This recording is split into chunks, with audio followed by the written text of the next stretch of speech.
India's market news headquarters. Cutting-edge analysis. Influential insights.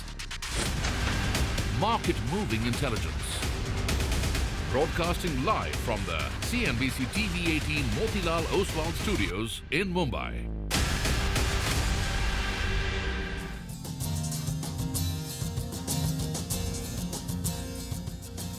Good morning. You're with us here on a fresh new edition of Bazaar Morning Call. We are coming to you live as always from the CNBC TV18 Motilal Oswal studios. It's a Wednesday morning.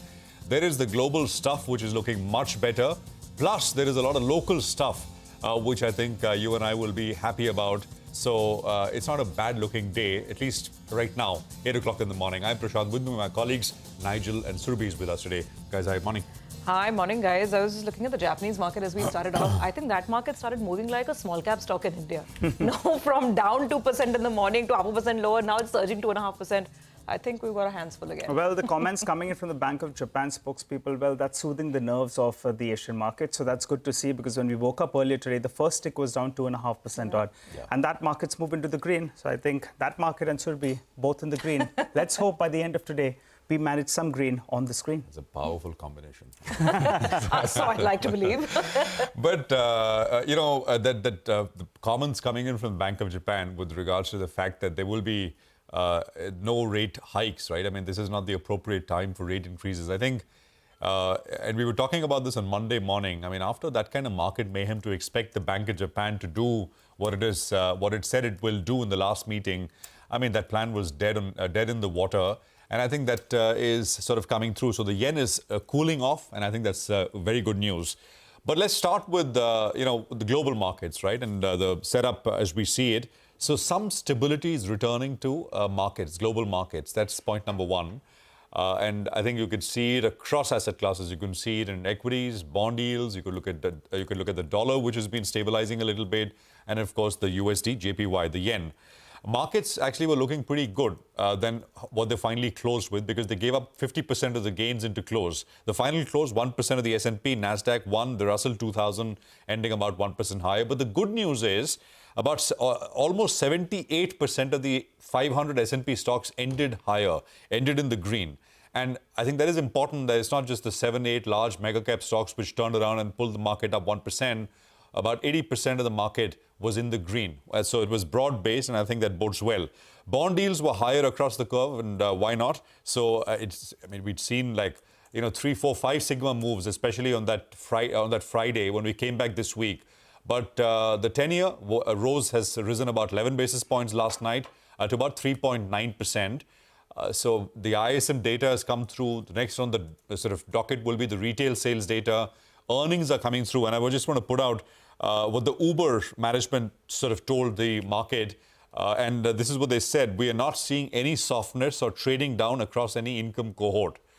This is from Uber, but it's sort of push and pull, right? I mean, because you had the McDonald's management talking about a little bit of down trading happening, but at the margin, you need more of this stuff for the market to pull itself out of the growth scare that it gripped it. Dollar traded firm, the DXY index has passed the 103 kind of level. So it's a much better looking screen, not out of the woods by no means, but I think some normalization up and down can come back. More two-way kind of a market rather than the panic-driven trades that we saw over Friday in the US and Asia on Monday. Now, come back to the levels here just to sort of tie in those. Nifty sold off yesterday, but it did not break Monday's lowest level. So in that sense, the immediate support for the Nifty becomes 22,840. That remains unchanged. We put this level out yesterday as well. There is a strong support at the retracement level from the rally of the election lows, 4th of June lows to the all-time highs. That is 38.2% retracement. That number is 23,628. Let's hope you don't have to, we're not testing that. That's almost 300 points away from yesterday's close. On the way up, yesterday's high, which is 24,382. Will be the first level the market needs to cross. And then there is the 20-day moving average, which is 24,558. So these are two levels on the upside. Now, the Nifty Bank, and by the way, watch for a positive daily close, both, actually all across all indices, because you need a positive daily close to confirm that maybe the worst is behind and the market wants to look ahead now. We didn't get that yesterday. Bank Nifty, the picture is a lot more different. And actually, this is a small intermarket divergence as well, because the Nifty bank broke Monday's low yesterday, while the Nifty did not. So here, 49,718 will be the important support. What is that? That is the 50% retracement of that same move that I spoke about in the Nifty, which is from the 4th of June lows, election lows, to the all-time high. Nifty is not even broken the 38% retracement. The Bank Nifty is at the 50% retracement already, but it's held on Monday. It held yesterday as well. Brief break below that yesterday, but by close, we were back above it. So it's very close, but that's the first support. Below that, you're looking at the big one, which is the 61.8% retracement, which is 48,853 on the Nifty Bank. So these are levels on the way up. Of course, I mean, immediate resistance will be the 40 hourly, which is 50,748. The GIFT Nifty will come up on your screen, giving you an indication of what the open is looking like, 200 points higher. I was saying this at the same time yesterday that, and I think the GIFT Nifty was indicating something like this, that at some point during the course of the day, you'd see red. It happened much later in the second half of the session, but did it come through? I don't think we're out. The volatility is out of the way. It's going to be tricky, but the worst in terms of the panic phase, we are putting that firmly behind. So a more normalized two-way kind of market is what one should expect going forward. Single stocks, I think, what you should focus on, and we'll talk more about that. Lots of earnings have come through. Lupin is a blockbuster number, and so much more. We'll get to that in just a bit. Guys. I was, Prashant, thinking there's only one DJ in the global market party. And, those are the big, powerful central bankers, right? Yep. And the Japanese DJs decided to play the music again. And that's why you're seeing that complete turnaround in sentiment across the Nikkei as well, like Nigel was mentioning. When we woke up, that market was down once again. But now things are so different. And these are comments, by the way, I just want to place on board by the deputy governor of the Bank of Japan, Shinichi Uchida. And he's gone on record. He was speaking to a business community there, and he's straight away saying that stock market volatility would influence the central bank's decision because it affects corporate activity and consumption, and therefore goes on to say, as we're seeing sharp volatility in domestic and overseas financial markets, it is necessary to maintain current levels of monetary easing for the time being. So enough to get the bulls charging back up. What it has also done is, in any case, the yen's dramatic surge kind of came to a halt. Yesterday we saw it pause. Even this morning it was pulling. Now, in fact, it's trading at about a 146.5 after the comments. So, there is that 1.5% kind of a move on the yen. The big question is the worst of this yen carry trade mayhem, is that over? Considering the BOJ itself is saying that it won't be hiking again, perhaps we're not expecting a bigger surge on the yen, and that could calm nerves, at least for the time being. So that's as far as the Asian picture is concerned. Coming to local flows, yesterday you had domestic institutions as usual on the buy side, about 3,300 crores. The FIs were on the sell side, about 3,500 odd crores. We've got lots of earnings actually. As global markets stabilize, we'll start looking inward, start looking at numbers all over again. So we've got a pretty mixed bag. These are the good ones. And a blowout number from Lupin, by the way, very, very strong. PI Industries also becomes one more company on the chemical side, agri-chemicals over here, where the numbers are looking good. Even year on year, forget the sequential recovery, year on year also the PI Industries number is quite good. But then you've got some mixed numbers as well. On Cummins, the margin picture is excellent. Revenue, there's a bit of a miss. Bata has been a clear disappointment, and Gland Pharma has really missed the mark by a mile. So let's see. I mean, we'll go back to reacting to individual stocks and earnings today. The real estate sector absolutely will be in focus because that relief has come in, and this, of course, is the confirmation of the CNBC TV18 exclusive story that we were highlighting even yesterday. And the relief is very, very clear that now you get an option like we do with the income tax regime.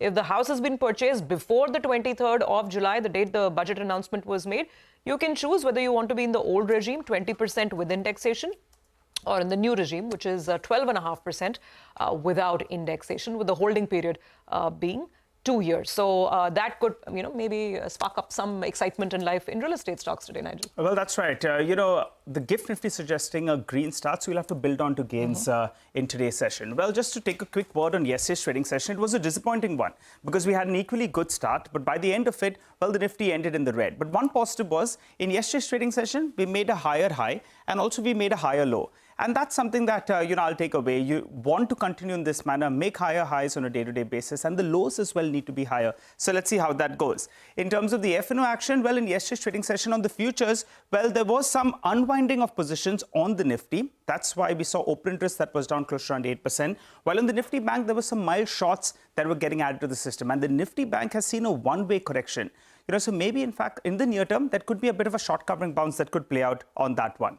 What about the FI positioning? Well, the FI long positioning has come down drastically. In the last few days, from around 1.7 lakh contracts, it's come down to around 80,000 contracts. So there has been some shorts that have got added into the system, and there have been some unwinding of long positions as well. That's why the net long positioning has come down by close to around 1 lakh contracts. The clients, they were net short earlier. Well, now they're net long, very mildly so. But on this sort of a decline, they've covered their shorts. I would view that as a bit of a positive.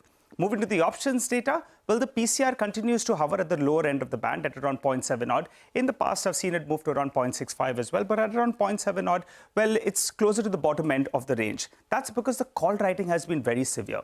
24,300, 24,200 call, both of them seeing massive open interest, and there is some kind of action even at the 23,700 put. Which brings us to the levels. We were referring to the recent one from where we did see a bit of a bounce. So the important support comes in at around this 23,800 or the 50 DMA, the recent lows as well. That's the important support zone that you're looking at. Till this level is held out, you'll be fancying your chances of getting a bit of a bounce at least till the resistance zone of around this 24,350 odd. The Nifty Bank, that plays out the weekly expiry today. And that's the broad range that we're looking at. 500 points lower, well, that's the 100 DMA, but we've been U-turning from this 50,700 odd mark. So a bit of a bounce is due on the cards. Let's see whether or not today is the day, since the Asian markets are more or less stable. Gift Nifty suggesting a 200-point gap up. We need to build on to gains from there on. Absolutely, and we need by close, you need to see green. Whatever happened sort of intraday, a positive daily close will add to confidence. Well, let's